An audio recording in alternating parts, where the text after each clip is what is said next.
Donc c'est déjà l'action de grâce et la fraternité aussi qui nous unit, qui m'a beaucoup touchée. La bienveillance aussi spirituelle qui est propre à l'Assomption, mais voilà, qui me touche toujours beaucoup. Et puis c'est également une découverte spirituelle, un enrichissement personnel et intellectuel aussi, parce que j'ai appris beaucoup.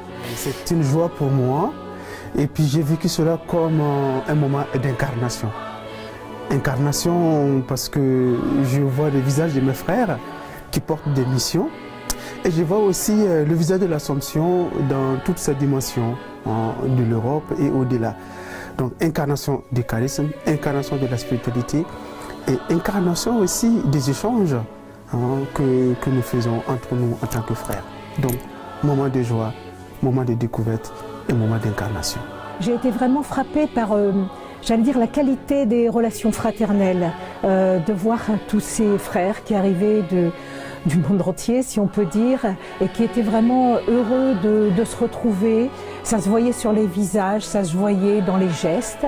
J'ai aussi été frappée par la qualité, la profondeur et la simplicité à la fois de la prière fraternelle, que j'ai trouvée très, très vigoureuse et très profonde et très nourrissante. Au-delà du fait que on découvre un peu toute la structure, tout ce qui se décide, tout l'intérieur en fait un peu de la congrégation. Donc c'est quelque chose vraiment de nouveau. Donc les premiers jours c'est un peu difficile à comprendre, puis petit à petit c'est assez facile à intégrer. Et puis les éléments se clarifient au fur et à mesure. Donc ça c'est plutôt une bonne chose. Puis c'est également une autre approche du charisme de l'Assomption. Moi c'est ce qui m'a touchée aussi, à travers des réalités différentes au niveau des différents vicariats, que ce soit l'Afrique, l'Asie, mais également tout ce qui se passe en Europe. Donc ça élargit vraiment le regard. Une belle expression que j'ai retenue d'un de nos frères qui était là en petit groupe, c'est apprendre à s'écouter aussi et écouter avec charité. J'ai vraiment aimé le terme. J'ai découvert de nouveaux aspects dans le sens que ce qu'on entend parler et ce qu'on voit aussi, ce qui se dit pendant le chapitre, ce que j'ai découvert et ce qui est beau, j'ai constaté que notre congrégation n'a plus de frontières. Ça n'a plus de frontières parce que les missions, ça se croise. Et on a parlé de prendre soin de nos missions, et prendre soin aussi de nous en tant que frères, et prendre soin, porter aussi au-delà avec des personnes qui sont en collaboration, en compagnonnage ou en alliance avec nous. J'ai appris plein de choses sur l'Assomption. Vraiment beaucoup. D'abord toute cette dimension interculturelle que je savais, que je connaissais, mais là que j'ai vue sur les visages, d'ailleurs sur des très beaux visages. Et cette dimension d'interculturel qui est vécue comme un don de Dieu, c'est-à-dire Dieu donne une diversité à vivre et à accueillir un tel comme ça, pas comme quelque chose qui est subi, mais quelque chose qui est choisi. Ça, je l'ai vraiment mesuré beaucoup plus. J'ai découvert toutes les implications de l'Assomption dans ses œuvres, comme on parle, le déploiement du charisme, avec toutes les tensions entre être fidèle à une tradition, quelque chose qui nourrit, qui fait vivre, et en même temps que grâce à cette tradition, on soit capable d'entendre les appels d'aujourd'hui et de faire du neuf, faire de la créativité.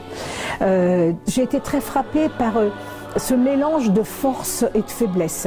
Moi j'ai été façonnée par une vie plutôt diocésaine, et quand on voit une congrégation avec un même esprit, là c'est l'esprit Saint bien sûr, mais aussi l'esprit du Père d'Alzon, qui peut déployer vraiment une inventivité et des choix pastoraux dans le monde, ça c'est quelque chose d'une très grande force. Et en même temps, une grande fragilité, parce qu'il faut regarder lucidement les moyens, là où on est, les forces et les faiblesses. Et il y a ce mélange qui est tout à fait nécessaire et bon pour la créativité, parce que quand on est riche et qu'on a tout, on n'invente rien. Et que quand on est pauvre, là pour le coup, on se dit comment on peut s'arranger, qu'est-ce qu'on peut faire, et là on avance. Et c'est ce que j'ai vraiment ressenti plusieurs fois.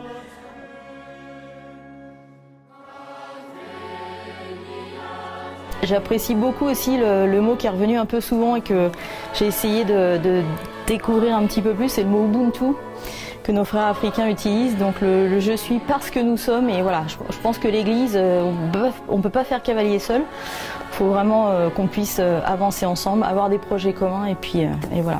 Puis surtout annoncer le royaume, c'est ça le plus important. On a parlé de l'Église dans sa dimension arc-en-ciel.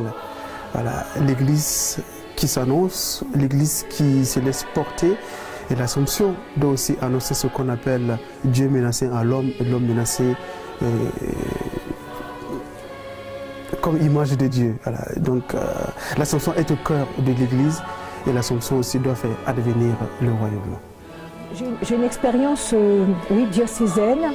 Et j'ai eu senti, enfin, la vie d'une congrégation religieuse m'apparaît avec une dimension de liberté et de profondeur que je trouve importante parce que les contraintes ne sont pas les mêmes. Et moi, j'ai eu l'impression de vivre un peu comme une... Alors pour moi qui viens d'arriver à la retraite, c'est quelque chose d'important pour moi. J'ai eu l'impression d'un peu d'une forme de récapitulation. Je ne sais pas si ça a un rapport avec le mot chapitre. Une forme de récapitulation de toute ma vie de service en Église, parce que cette dimension du royaume, c'était quelque chose de très important. Je suis mariée. Le texte de notre mariage, c'était « Cherchez d'abord le royaume de Dieu, le reste vous sera donné en plus ». J'aurais jamais imaginé, je ne peux pas vous raconter tout ce que ça m'a fait vivre dans ma vie. Et là, je me retrouve au cœur d'une congrégation qui a cette dimension du règne. Le thème du chapitre, c'est le règne de Dieu est proche. Et j'ai senti vraiment quelque chose qui me montrait tout un parcours cohérent, avec maintenant aussi des insertions qui peuvent être aussi cohérentes en lien avec l'appel de l'Église, l'appel de Dieu et l'insertion dans une congrégation religieuse.